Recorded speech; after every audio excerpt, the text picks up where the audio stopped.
Credible SI News। नमस्कार दर्शकों, इस समय हम मौजूद है सीएम सिटी कहे जाने वाले गोरखपुर में, जहां आज पंकज चौधरी को एक नया मोड़ दिया जा रहा है। जी हां, जहां अब तक हम सुनते आ रहे थे कि डॉक्टर सरकारी के ऊपर हमले हुए थे, उनके ऊपर हथौड़े चला के उनकी जान लेने की कोशिश की गई थी। वहीं यहाँ देखा जा रहा है कि तमाम जनता यहाँ बैठ के उसी सिपाही के लिए धरना दे रही है। और ऐसा क्यों? सीसीटीवी फुटेज में दिखाया जा रहा है कि इस समय जो सिपाही है उनकी कोई गलती नहीं थी। पहले सरकारी के द्वारा हमला हुआ, उसके बाद उन्होंने अपने बचाव में उनके ऊपर हथौड़ा चलाया। पर यहाँ के लोगों का कहना है कि सिपाही की कोई भी गलती नहीं थी। आइए अब यहाँ के लोगों से ही जानते हैं कि पूरी बात क्या है। ताकि यहाँ के लोगों का कहना है कि सिपाही पंकज निर्दोष हैं। तो आइए और लोगों से जानते हैं कि उनकी क्या प्रतिक्रिया है। तो सर आप बताइए, आप तो यही गोरखपुर के ही निवासी हैं? नहीं, मैं पड़ोसी जनपद बस्ती का निवासी हूँ। जी, तो आप यहाँ तक चले आए पंकज जी को न्याय दिलाने? हम लोग संख्या के साथ आए हैं, काफी लोग आए हैं। जहाँ अन्याय वहाँ हम।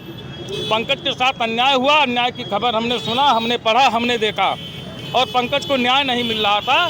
तो एमएलसी साहब आज जिस धरने पर बैठे हैं उनका समर्थन करने आज मैं गोरखपुर तक आया हूँ।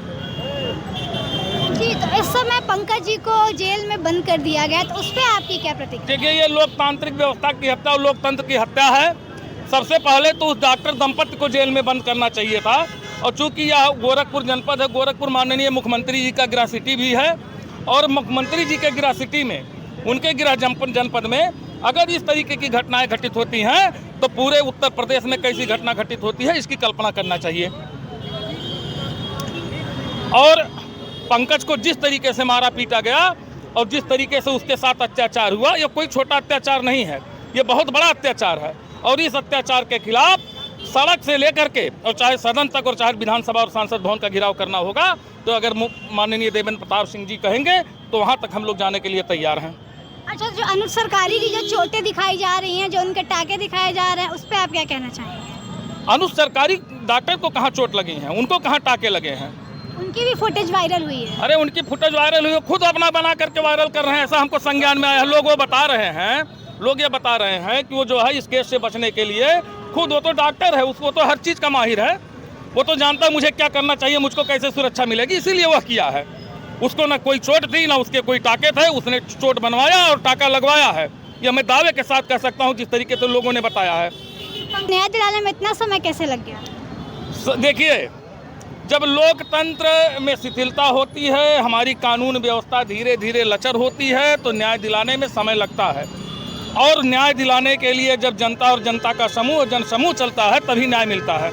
निश्चित रूप से हम आज कानून व्यवस्था पर सवाल उठा रहे हैं, गोरखपुर के कप्तान पर सवाल उठा रहे हैं कि कहीं ना कहीं गोरखपुर प्रशासन ने गलती की है और गोरखपुर के कप्तान ने उस सिपाही को तो जेल में डाल दिया, लेकिन उस डॉक्टर दंपति को उसने प्रश्रय दिया, उसको सुरक्षा दी, चाहे वो परोक्ष दबाव में दिया हो या अप्रोक्ष दबाव में दिया हो, इसको मैं नहीं कह सकता। पहले उस डॉक्टर के खिलाफ जो है कार्रवाई होनी चाहिए। बहुत बहुत शुक्रिया। तरह से प्रशासन का मामला है, तो इस पर प्रशासन क्या कर रही है? अब प्रशासन तो इसमें देखिए, जो मार खाया है उस सिपाही का पीठ को आप देख लीजिए रिकॉर्डिंग में, फैसला खुद हो जाएगा। बेशर्मी की तरह, कसाई की तरह मारा गया और जेल में भी डाला गया। ये क्या है? ये कानून का हनन है, यही है संविधान का हनन। और गोरखपुर में इस तरह से लगभग 90% डॉक्टर ऐसे ही हैं। कभी सीरियस मरीज लेके चले जाइए मेडिकल में या सदर में। सीएम सिटी में पहले पैसे का डिमांड होता है, पैसा नहीं दिए तो मार गिरती है। अगर आप कोशिश किए कि डॉक्टर रूम में हल जाऊंगा, बात करूंगा, खून की पिटाई होती है। आप पेपर में भी पढ़ती होंगी, कुछ ऐसे ही डॉक्टरों का व्यवहार। प्रशासन का क्या योगदान है? प्रशासन का इसमें योगदान, प्रशासन का योगदान तो यही चाहिए कि कम से कम डॉक्टर के ऊपर FIR करके और माने कड़ी से कड़ी सज़ा डॉक्टर को दी जाए। क्योंकि वह आज कलयुग में डॉक्टर जो ईश्वर का स्वरूप हम आप देते हैं, वह कसाई का स्वरूप लिया है। उसको तो कड़ी से कड़ी दंड देना चाहिए, जितना भी दंड मिले कम ही होगा।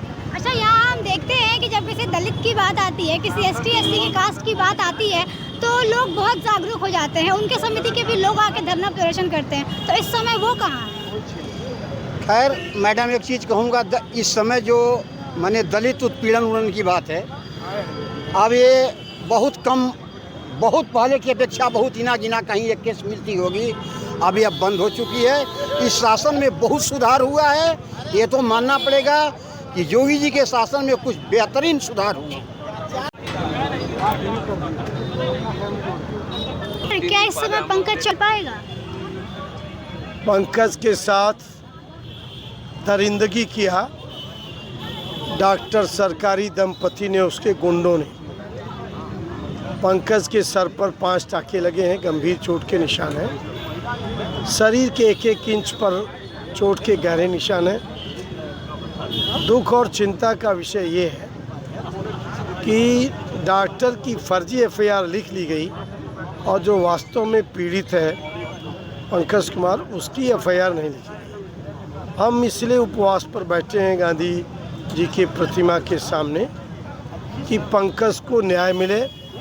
पंकज की तहरीर पर और उसकी पत्नी की तहरीर पर एफआईआर पंजीकृत हो, डॉक्टर दंपति और उसके गुंडे गिरफ्तार किए जाएं और माधवी सरकारी बर्खास्त की जाए।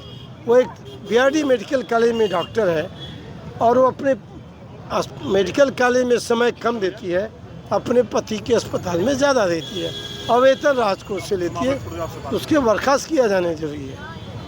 तो सर इस समय जो अनु सरकारी के ऊपर जो हमले हुए हैं उनके चोटों को दिखाया जा रहा है, कोई हमला नहीं हुआ है। पंकज जो अनु सरकारी है वो पेशबंदी में, चूँकि पंकज कुमार को मारा जानकर पुलिस को सौंपा था, उसको बेटा अगर चोट लगी होती तो दूसरे दिन मरीज कैसे देखता? उसको अगर चोट लगी होती तो वो दूसरे दिन कार ड्राइव करके कैसे जाता? डॉक्टर है तो उसकी रिपोर्ट डॉक्टर बनाएगा। डॉक्टर तो डॉक्टर आपस में बिरादरी मिल के, उसको खरोच भी नहीं आई है, वो झूठा है, मक्कार है। तो जो उनकी चोटें दिखाई जा रही हैं वो भी झूठी है, फर्जी है, फर्जी है, फर्जी है बेटा। ये तो पंकज तो बरामदे में ही लहूलुहान होके गिर पड़ा था, डॉक्टर तो बाद में निकल के रॉड से पीटा इसको। हाँ, तो पंकज जी पे ये आरोप लगाया जा रहा है कि वो हथौड़ा अपने घर से लेके गए थे। झूठा है, झूठ का पुलिंदा है। पंकज पर आरोप लगाना पेशबंदी है।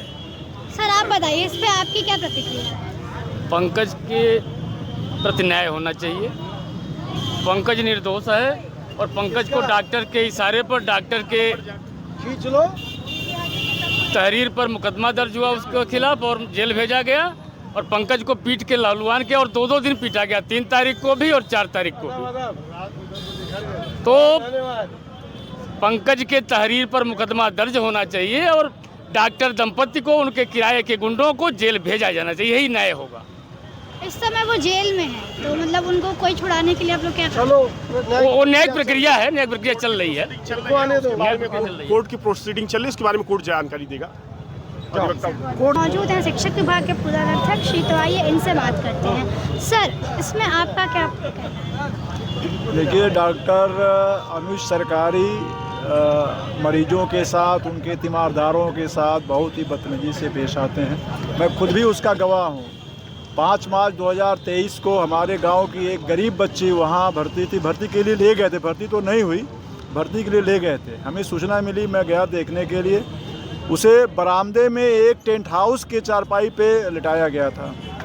परिजनों का कहना था कि ये कह रहे हैं 20,000 जब तक देंगे नहीं तब तक हम इनका इलाज शुरू नहीं करेंगे। 10,000 वो दे चुके थे। मैं गया, मैंने उनके लोगों से कहा कि कम से कम इलाज शुरू करिए, ये मर जाएगी बच्ची, लेकिन उन्होंने शुरू नहीं किया। फिर मैं डॉक्टर के चैम्बर में गया और डॉक्टर ने भी बहुत ही बदतमीजी से बात किया। क्योंकि मरीज हमारी बहुत बीमार थी, उसको बचाना बहुत ज़रूरी था, तो हमने कहा इसको हटाइए यहाँ से, रेफ़र करिए। रेफ़र भी नहीं किए।